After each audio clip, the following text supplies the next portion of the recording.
Buongiorno, sono Maria Giovanna Molino, lavoro alla locanda al Castello di Butrio e oggi sono qui a presentare un piatto tipico regionale che è il salame nell'aceto e lo proponiamo in maniera un po' diversa dal tradizionale, comunque con gli stessi ingredienti. Allora partiamo certamente dal salame, abbiamo la cipolla, per la polenta ho preparato delle sfogliatine di polenta. Qui abbiamo la farina per infarinare leggermente il salame e poi ho della salsa al vino rosso che guarnirò il piatto. Cominciamo affettando il salame. Dopo aver affettato il salame ci prepariamo per fare la cipolla dorata. Prendiamo della farina con della fecola che impasteremo con della birra e dell'acqua minerale fino a rendere omogeneo il composto.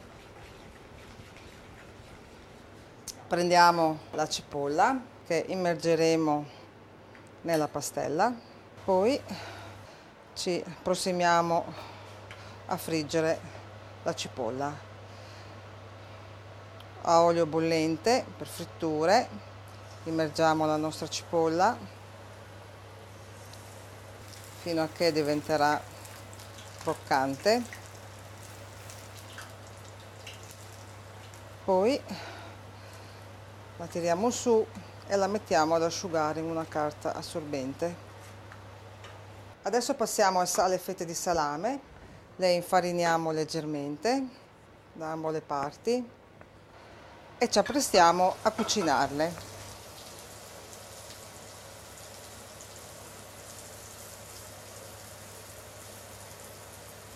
E lo facciamo rosolare da ambo le parti.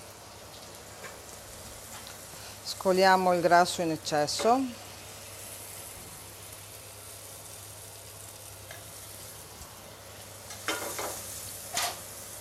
e bagniamo con l'aceto.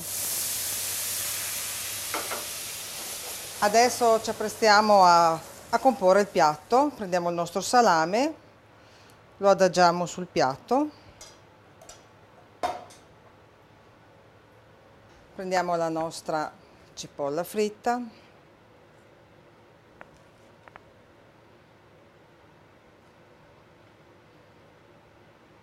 le nostre sfogliatine di polenta,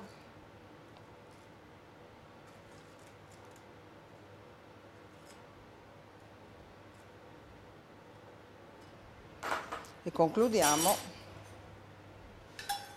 con la salsa al vino rosso.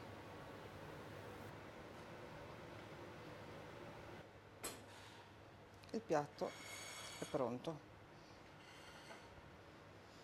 Questo è il risultato finale dei piatti, certamente fatto con dei prodotti del nostro territorio, della nostra zona, sia dal salame alla farina della polenta e anche per il vino. Per quanto concerne la salsa, che è stata fatta con il vino Pignolo, un vino nostro, autoctono della zona, e sia per l'accompagnamento del piatto.